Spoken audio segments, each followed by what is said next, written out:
Vamos falar um pouquinho dos Estados Unidos hoje e de Brasil, né? Que há coisas realmente muito interessantes. A Patrícia Campos Mello, repórter da Folha, excelente, né?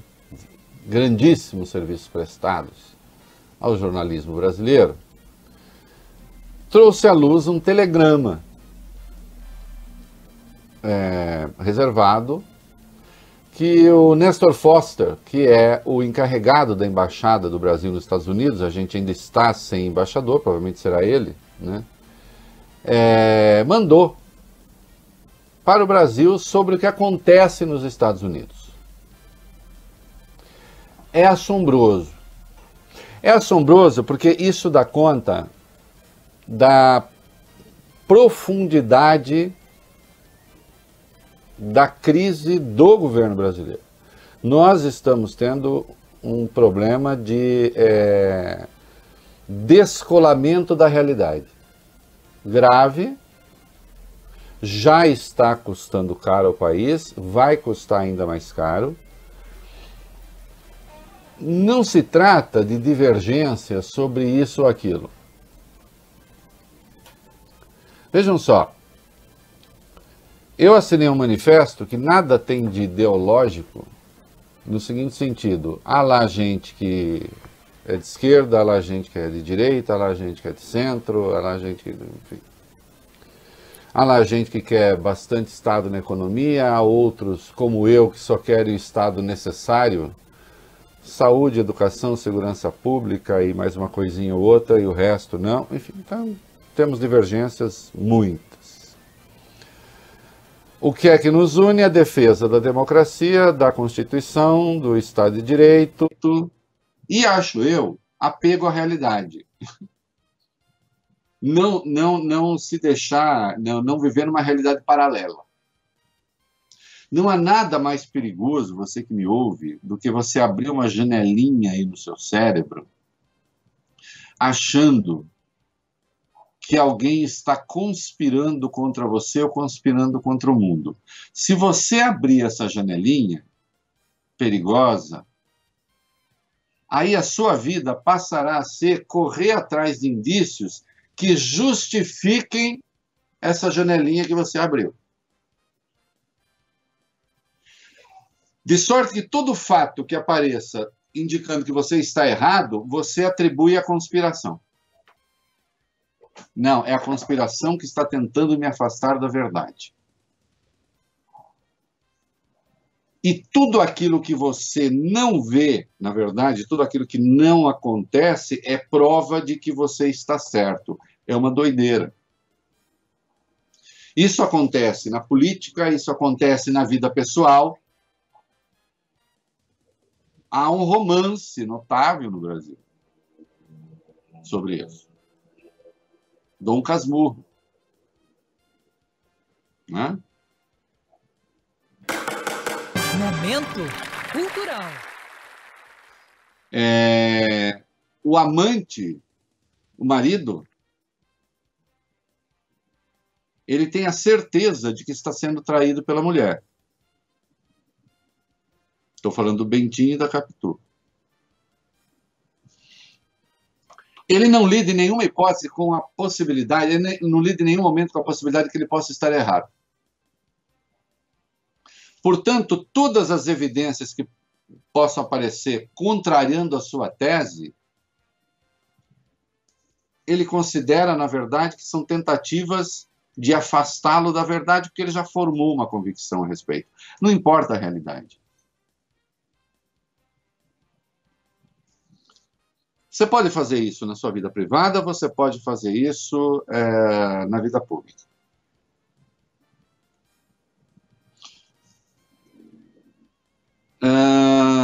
A política brasileira está muito movida por essa ideia da conspiração. Então, sempre haveria alguém tramando as coisas pelas suas costas.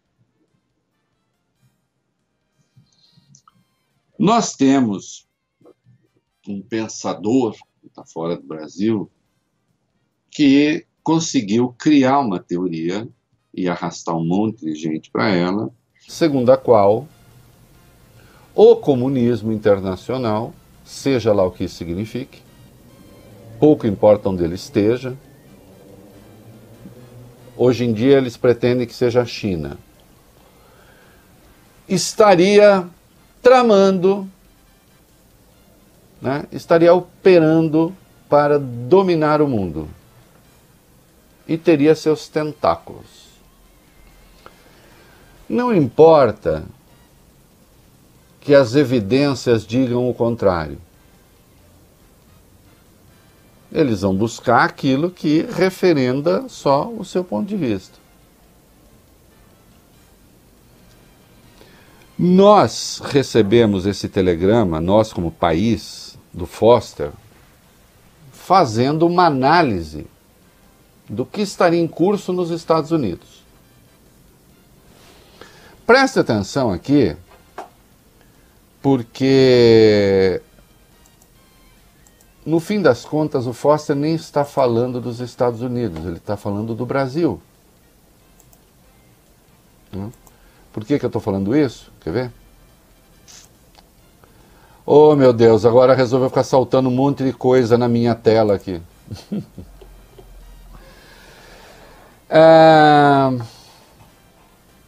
Segundo o nosso Foster, o que está acontecendo nos Estados Unidos está sendo movido pela mídia progressista, que é a mídia de esquerda, né? A crise atual... Cadê aqui? Peraí. Ah, sim. A crise atual é movida... Sim, primeiro lamenta que tenha acontecido o assassinato do Floyd e tal. Mas haveria ali a proliferação da cultura da queixa. Essa gente fica reclamando. Aqui no Brasil se fala do mimimi. Não é isso? Que seria levada adiante pelo Partido Democrata desde os anos 60. Né? O autor diz, o Foster, o representante da Embaixada Brasileira, que o Donald Trump está se comportando muito bem na crise e que seu esforço é para manter a lei e a ordem.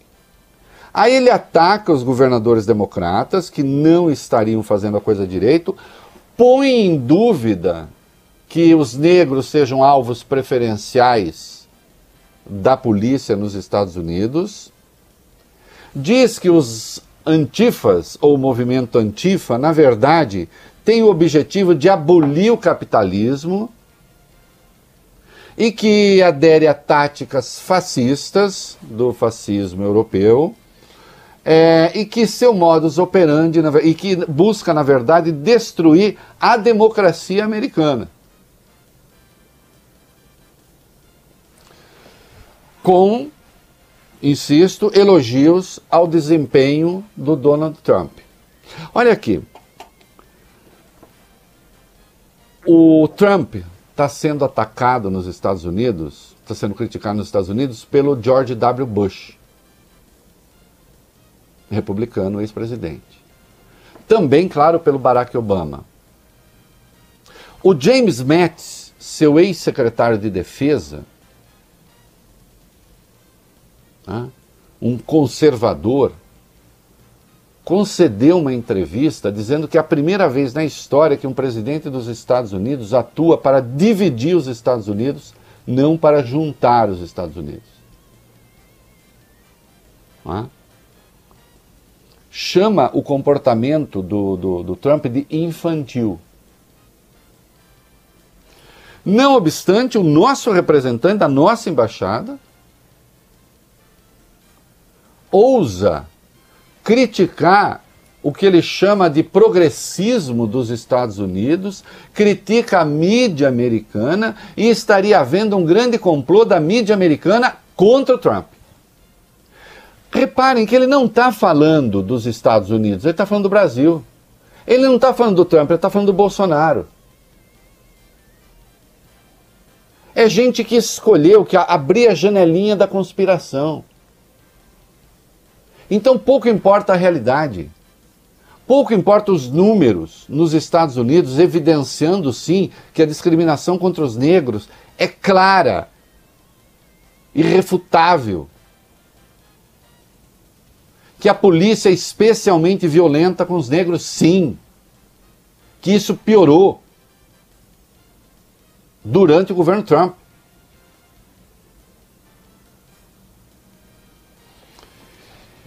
E que a reivindicação vidas negras importam é legítima. Não, isso tudo seria parte dessa coisa, dessa gente que fica reclamando de tudo, do mimimi, e um ataque feroz à mídia americana, que estaria tentando desestabilizar o presidente dos Estados Unidos. Então o Nestor Foster, o representante da embaixada brasileira, tem sobre o Donald Trump uma visão que nem o Bush tem. Que boa parte dos republicanos, aliás, dos governadores republicanos não tem. É estupefaciente que seja assim. Porque, insisto, isso não diz respeito aos Estados Unidos. O cara está completamente descolado da realidade. Essa avaliação que ele está fazendo não tem a menor importância. Não é um relatório sobre o que está em curso nos Estados Unidos. Serve para o Brasil. Olha, presidente Bolsonaro, fique tranquilo, todas essas críticas que o senhor está enfrentando aí é coisa de gente que quer desestabilizar a democracia, o Ocidente, o seu governo. É coisa da mídia. Não dê bola.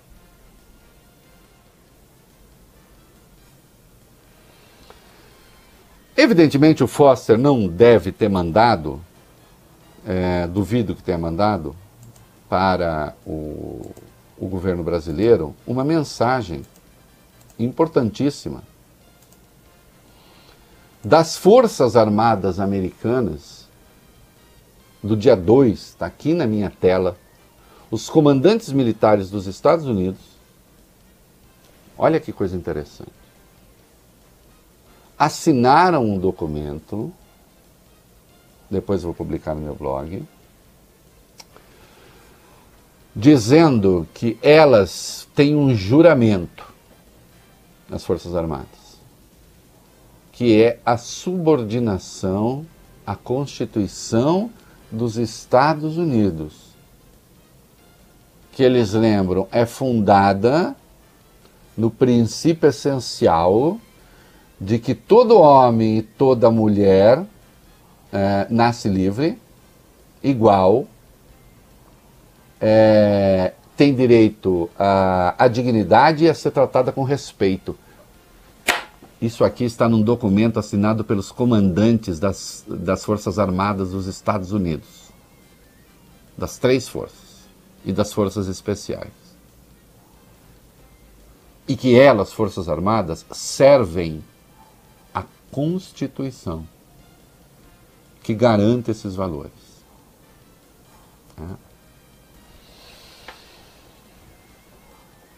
Lembra que os membros das Forças Armadas estão comprometidos com a defesa dos direitos, independentemente de raça, de cor, de credo. Mas, vocês sabem que o Trump ameaçou os estados com a Guarda Nacional.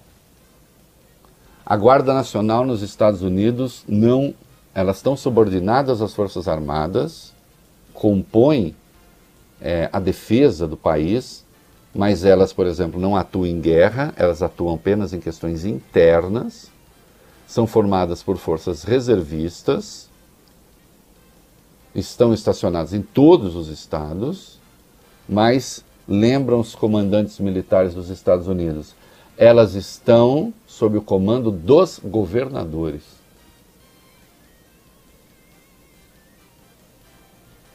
Porque o Trump está apelando a a uma lei ainda do período da Guerra de Secessão que lhe daria o suposto direito de mandar a Guarda Nacional reprimir pessoas.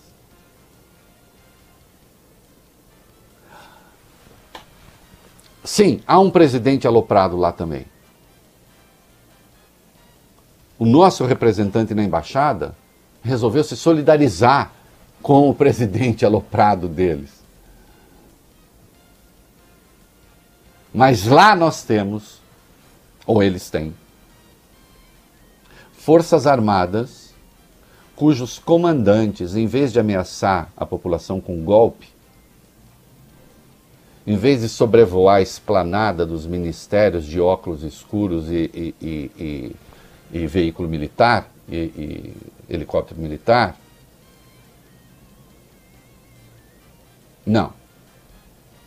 Em vez de ficar falando de consequências imprevisíveis, não. Em vez de falar, nós garantimos a Constituição, não, nós não garantimos a Constituição é que nos garante. Nós somos servidores da Constituição. É ela que nos comanda. Não somos nós que as comandamos. Ainda bem. Diante de um presidente capaz de dizer como Trump tem feito coisas irresponsáveis a respeito daquilo que se passa no país. Incapaz de reconhecer que há uma motivação justa para a manifestação, e obviamente a violência lá e aqui são inaceitáveis, mas não são a tônica dos protestos.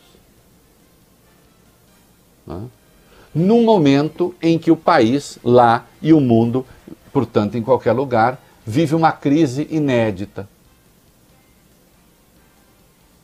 Uma crise social, econômica, humanitária, política, existencial,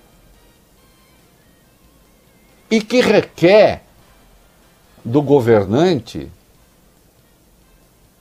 empatia, capacidade de unir as pessoas, não de dividi-las. Que diga palavras de conforto em vez de agressões ou então de fatalismos diante de um número absurdo de mortos. Ontem, mais uma vez, no dia anterior, o presidente ia falar todo mundo morre mesmo. E ontem o ministro da Saúde nem apareceu para dar as caras.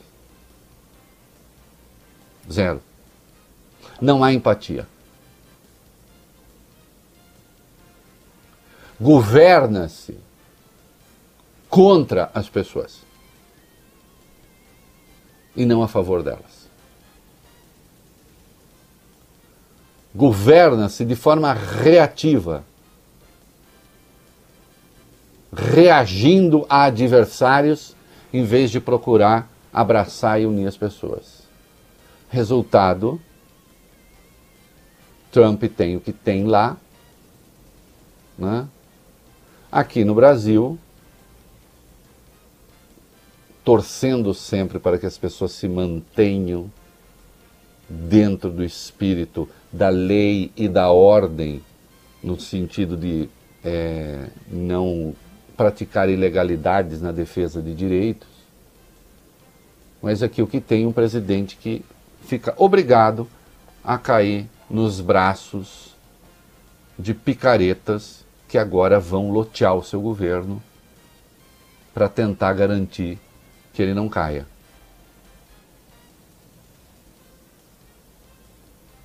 Eu fico me perguntando como é possível que tenhamos na Embaixada do Brasil, em Washington, nos Estados Unidos, um representante